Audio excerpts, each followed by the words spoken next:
नमस्कार, मैं विभा उपाध्याय आप सभी दर्शकों का अन्नदाता कार्यक्रम में स्वागत करती हूं। किसान बेहद परिश्रमी होते हैं। वे खेतों में जी तोड़ मेहनत करते हैं, जो अनाज, फल और सब्जियां उगाते हैं। हमारे देश की अर्थव्यवस्था का लगभग समूचा भार इन्हीं के कंधों पर है।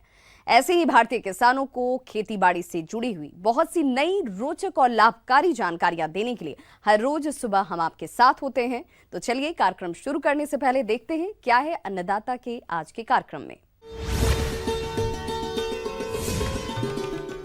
अच्छे उत्पादन के लिए कद्दू की फसल में जरूरी कार्य।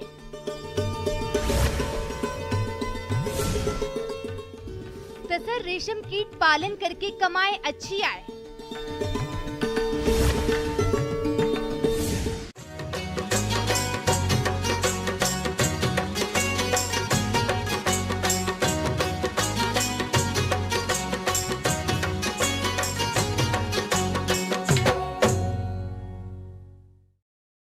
समय में अधिक लाभ प्राप्त करने के लिए हमारे प्रदेश के अनेक किसान भाई कद्दू की खेती करते हैं।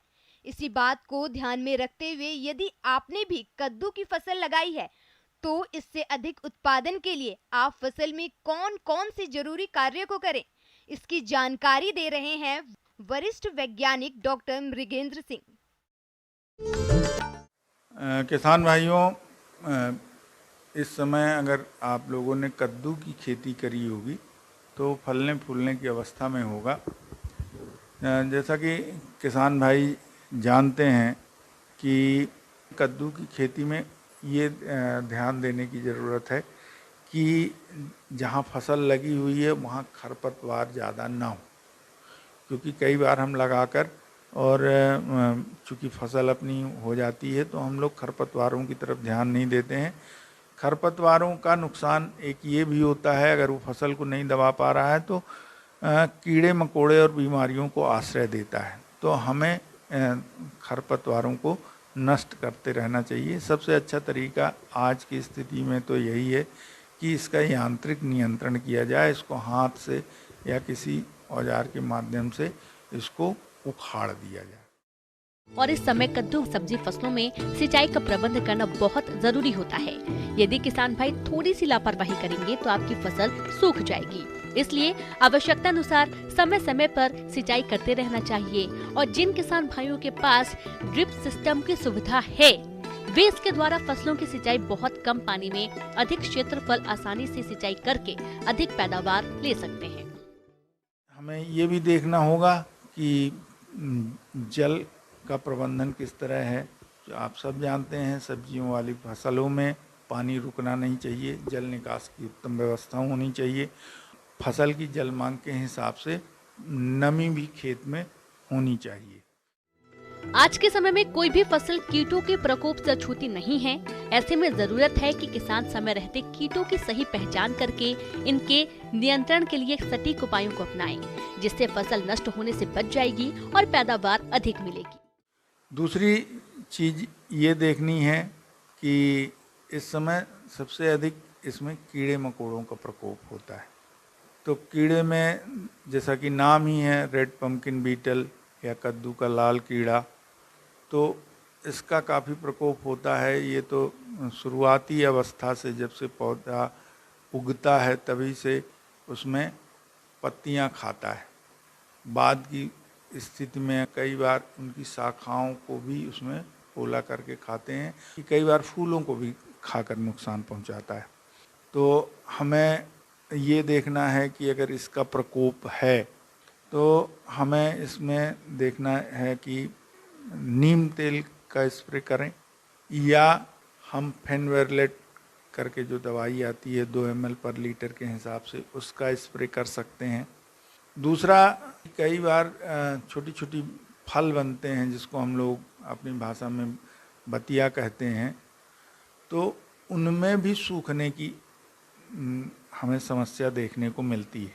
वो कई बार फल मक्खियों के कारण भी होता है, और फल मक्खियों के कारण जब वो छोटा रहता है और उसमें वो पिंच करके जब अंडे देती है तो वो फल धीरे धीरे पीला पड़ के सड़न ले लेता है, सूख जाता है और गिर जाता है। तो फल मक्खियों का अगर प्रकोप है तो फेरोमोन ट्रैप लगाए जाएं। एकड़ में 10-15 अगर आप लगा देते हैं तो काफ़ी इफ़ेक्टिव रहता है, अगर बहुत ज़्यादा प्रकोप नहीं है तो। और अगर ज़्यादा प्रकोप है तो हमें रासायनिक नियंत्रण के उपाय करने होंगे।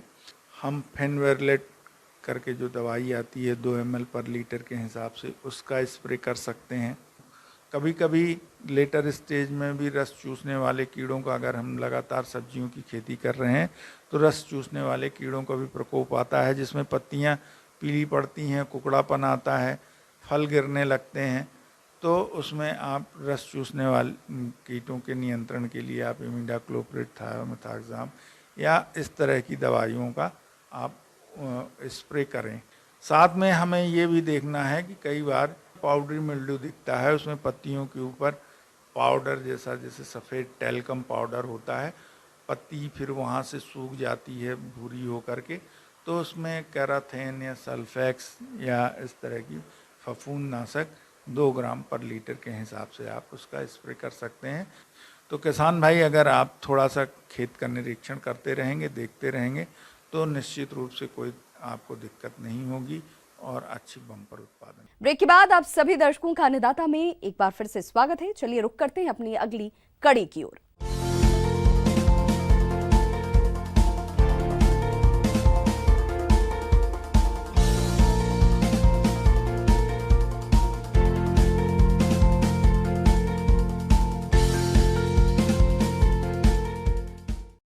प्रदेश के किसान भाई अगर अपनी आमदनी बढ़ाना चाहते हैं तो उनको कृषि से संबंधित व्यवसाय को अपनाना होगा।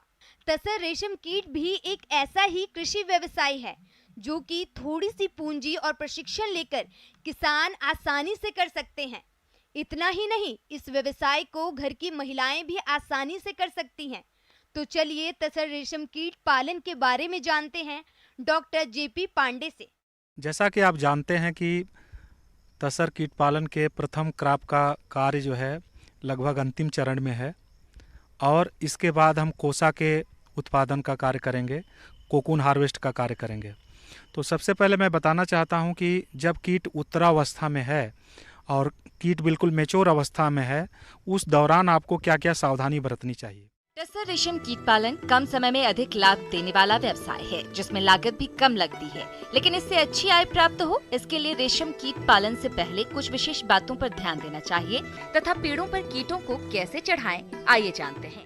सबसे पहला क्या है कि जब कीट उत्तरावस्था में है, उस दौरान पर्याप्त पत्ते वाले पौधे में ही कीट का ट्रांसफर करें, और एक पौधे पे लगभग 70 से 80 कीट के से ज़्यादा ट्रांसफ़र करने से क्या होता है कि कीटों की संख्या ज़्यादा हो जाती है, जिससे उनको पर्याप्त मात्रा में पत्तियां नहीं मिल पाती हैं और नुकसान होता है।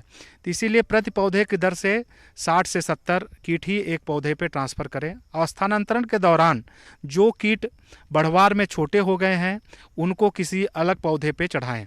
इस दौरान अगर कोई मृत कीट मिलता है, जैसा कि आप जानते हैं इसमें 2 प्रमुख रोग होते हैं।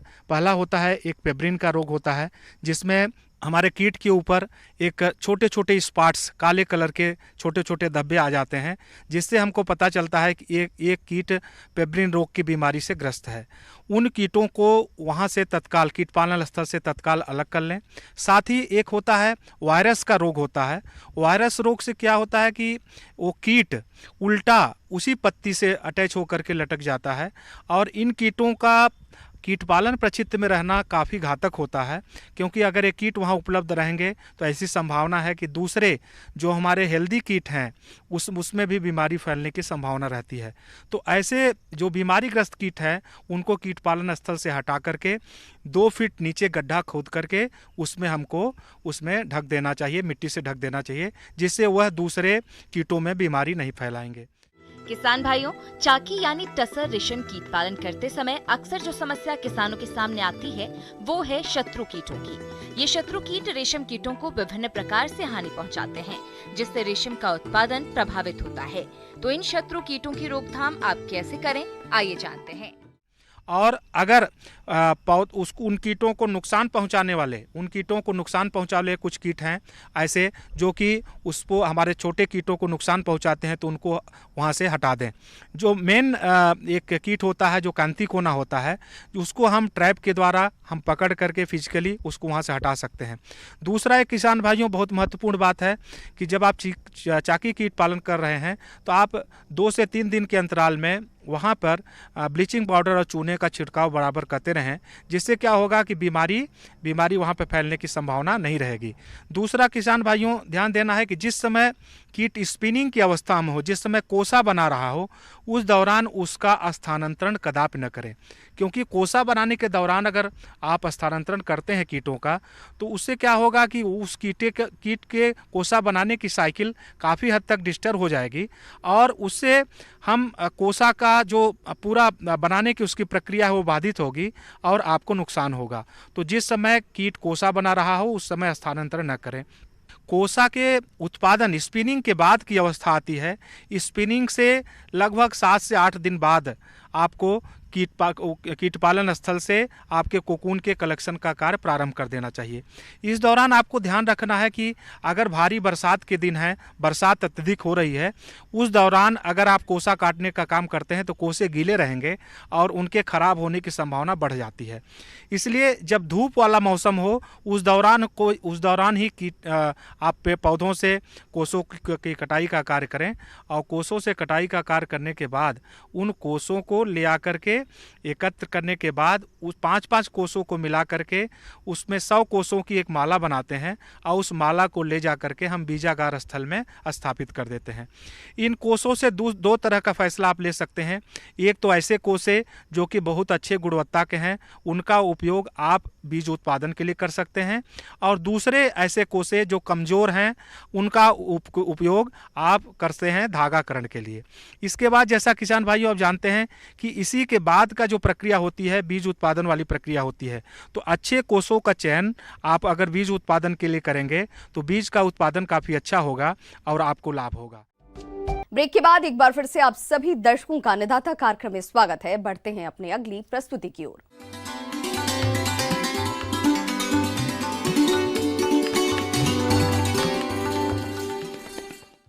अन्नदाता हेल्पलाइन निशुल्क फोन संपर्क सेवा के माध्यम से आपके द्वारा पूछे गए प्रश्नों में से एक या दो महत्वपूर्ण प्रश्न को हम अपने कार्यक्रम में शामिल करते हैं और इसी के तहत आज का चयनित प्रश्न और उसका जवाब इस प्रकार है। आज की अन्नदाता हेल्पलाइन में हमने जिस प्रश्न को शामिल किया है उसे पूछा है, गांव बंजरारी, जिला कोटा के फिरतुल लाल ने आपने मुर्गियों की देखरेख एवं आहार प्रबंधन के बारे में जानकारी चाहिए है, तो इसके लिए देखिए कार्यक्रम का यह अंश।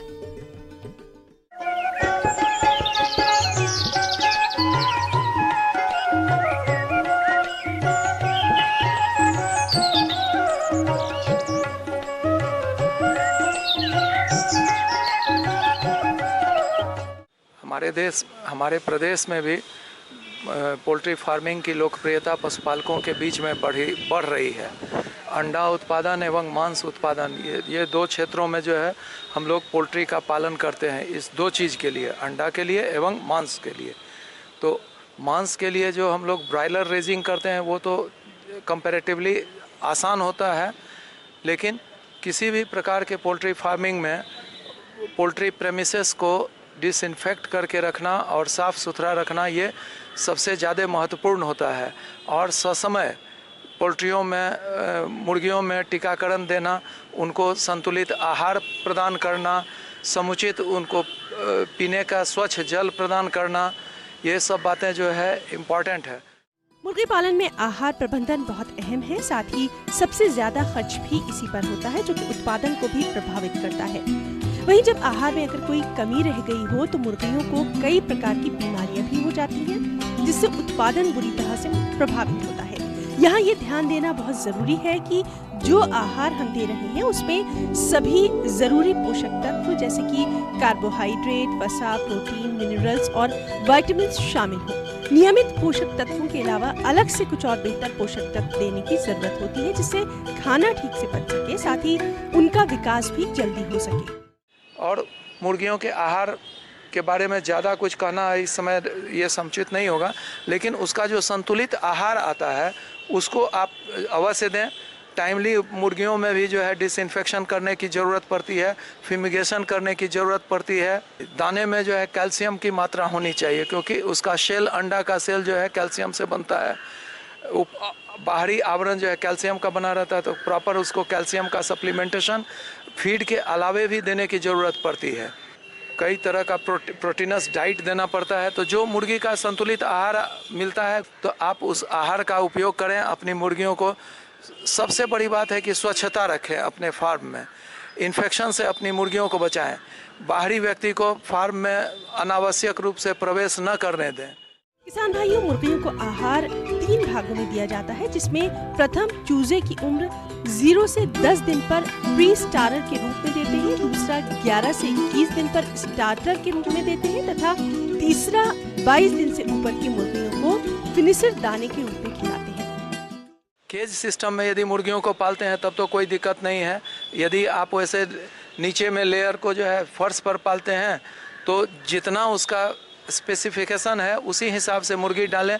ज़रूरत से ज़्यादा कम स्पेस में मुर्गी डालने से मुर्गियां एक दूसरे को ही लहूलुहान करती है, एक दूसरे से जो है लड़ती हैं। उसमें भी आपका जो है मुर्गियों का जो है बढ़त जो है प्रभावित होता है। मुर्गियों में बहुत सारी बीमारियां आती हैं, लेकिन यदि हम उसका प्रॉपर टीकाकरण करते हैं ससमय तो बहुत सारी बीमारियां दूर हो जाती हैं। एक बीमारी शुरू से ही मुर्गियों में जो है डे ओल्ड चिक्स से एंटी कॉक्सीडियोसिस देना पड़ता है।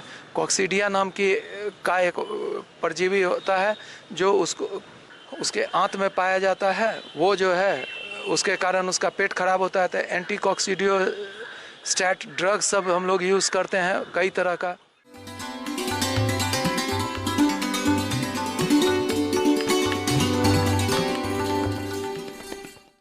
अन्नदाता हेल्पलाइन निशुल्क फोन संपर्क सेवा के माध्यम से आपके द्वारा पूछे गए प्रश्नों में से 1 या 2 महत्वपूर्ण प्रश्न को हम अपने कार्यक्रम में शामिल करते हैं और इसी के तहत आज का चयनित प्रश्न और उसका जवाब इस प्रकार है।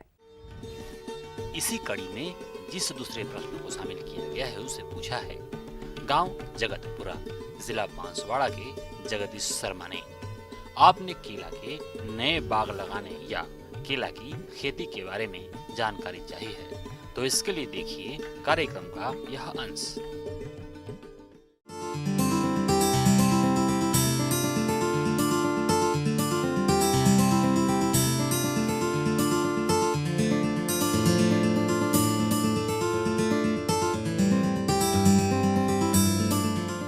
इसके लिए हम सर्वप्रथम गड्ढे हम तैयार करते हैं, जिसको कि हम मई जून में ही गड्ढा तैयार करके और उसको खुला छोड़ देते हैं। कम से कम 15-20 दिन तक हम खुला छोड़ेंगे, जिससे कि उसमें रोग और कीट जो भी है उस पर पड़े हुए रहते हैं वो नष्ट हो जाए। उसके बाद जैसे ही बरसात शुरू होता है उसमें हम कम से कम 15 से 20 केजी सड़े हुए गोबर की खाद और 1 केजी नीम की जो खली होती है उसको हम मिट्टी में मिलाकर उसमें भर दें। और जैसे ही 2 या 3 बरसात के बाद हम उसमें जैसे इसमें कौन सा खाद और उर्वरक लगेगा, जैसे खाद और उर्वरक की बात करेंगे तो 300 ग्राम नाइट्रोजन, 100 ग्राम फास्फोरस और 300 ग्राम पोटासियम का हम इसमें प्रयोग करेंगे। तो हम नाइट्रोजन की अगर बात करेंगे तो हम इसको 6 भाग में बांट कर देते हैं। 4 माह में हम आधा भागों में बांट कर देंगे, अगले जो 4 माह में है उस 1 भाग में देंगे और उसके जो अंतिम 4 माह में है वो 2 भाग में देंगे। किसान भाइयों, केले के बाग से अच्छा फल उत्पादन लेने के लिए इसकी उन्नतशील किस्मों की ही रोपाई करनी चाहिए। अपने प्रदेश के लिए उन्नत किस्में इस प्रकार से हैं। इसके बाद हम बात करेंगे इसके कुछ प्रभेद के बारे में। तो इसमें मुख्यतः 2 तरह के प्रभेद होते हैं, जैसे कि सब्जी वाले प्रभेद। सब्जी वाले प्रभेद की बात करेंगे तो इसमें कुछ प्रभेद है, जैसे कि नेद्रन, मोंथन और कर्पूरावल्ली। तो नेंद्रन की खासियत है कि ये दक्षिण भारत की ये प्रमुख किस्म है और जिसकी लंबाई कम से कम 3.6 मीटर तक होती है। उसके बाद हम बात करेंगे पकाकर खाई जाने वाली किस्मों के बारे में।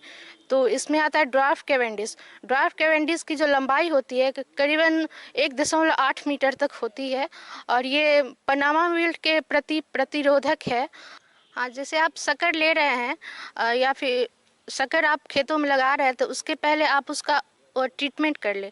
ट्रीटमेंट किसी भी फंगीसाइड से कर सकते हैं, जैसे 2 ग्राम प्रति लीटर पानी में उसको 10 मिनट तक डिप करके तब उसको खेतों में लगाएं। इससे क्या होगा, जो आगे जो भी उसमें जो रोग लगने की जो संभावना वो कम हो जाएगी। और जो भी हम एक फसल से कम 60 टन प्रति हेक्टेयर हम उत्पादन प्राप्त कर सकते हैं। जो इसके पौधे हैं जो शक्कर होते हैं उससे हम पौधे लगाते हैं। और दूसरा जो विधि है वो टिश्यू कल्चर, जो उत्तक प्रवर्धित पौधे होते हैं वो पौधे हम लगाएंगे तो उसकी ये खासियत है, जो आप शक्कर के थ्रू जो आप पौधे लगाते हैं उससे 20 से 25 दिन पहले ये फलन देने लगते हैं। केले की रोपाई हेतु कतार से कतार की दूरी 2 से 2.5 मीटर तथा पौधे से पौधे की दूरी 1.5 से 2 मीटर होनी चाहिए। तो किसान भाई को मैं यही सलाह देना चाहूँगी कि उत्तक प्रवर्धित पौधे आप अपने खेतों में लगाएं। वो उत्तक टिश्यू कल्चर पौधे जो कि 7 से 8 पत्तियां और 8 से 10 इंच लंबी हो, वैसे पौधे को आप प्रीफर करें।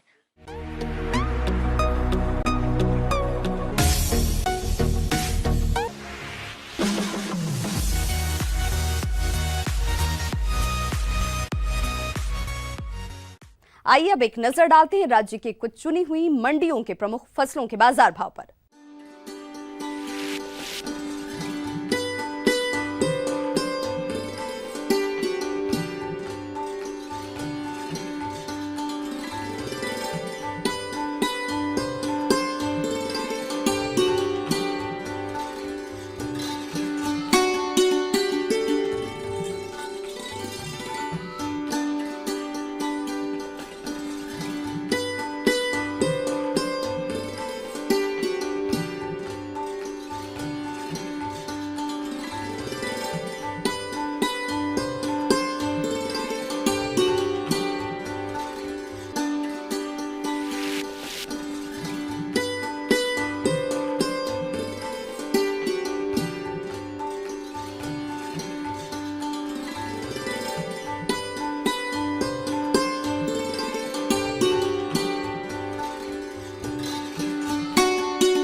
किसान भाइयों, अन्नदाता आपकी सेवा के लिए संकल्परत है। कृषि संबंधित समस्या और सुझावों के लिए आप हमें इस पते पर संपर्क कर सकते हैं। Producer Annadata, news 18 Rajasthan, Ramoji film city, Hyderabad 501512। साथ ही आप हमें ईमेल भी कर सकते हैं। हमारा ईमेल आईडी है p18annadatarajasthan@news18.com। इसके अतिरिक्त आप हमें निःशुल्क हेल्पलाइन नंबर पर सोमवार से शनिवार सुबह 10 से शाम 4 बजे के बीच संपर्क भी कर सकते हैं।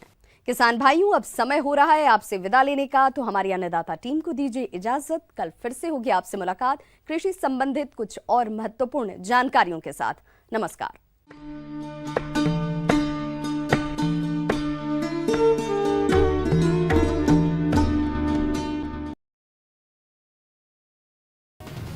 एक बिल्ली के बच्चे का अपनी मां के साथ